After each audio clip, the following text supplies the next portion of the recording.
সে যে কি যন্ত্রণা। তারপরে এক দাদাকে বললাম, দাদা আপনি উঠে গেলে সিটটা দেবেন, বড় কষ্ট হচ্ছে। সে বলে, হ্যাঁ হ্যাঁ এই তো আমি শেওড়া ফুলিতে উঠে পড়বো, তুমি বসে যাও না, ফুল ফিল ঘুমাবে। বাস আমি দাঁড়িয়ে আছি, ওগো শেওড়া ফুলিতে সে লোক উঠলো, কিন্তু একটা মোটা করে লোক তার ছোট্ট একটা টুকরো কাজ করলো। বাস আমি সটকে গেলাম, সে বসে।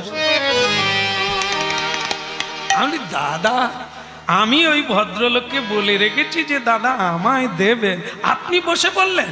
বলে, ই কি তোমার পরম্পরায় বাপ ঠাকুর দাদার সিট, সে উঠে যাবে আপনি বসবেন, আপনি উঠলে আপনার ঠাকুর দাদা, কি পরম্পরায় নাকি? চলান উঠুন, বাবা সিট নাকি?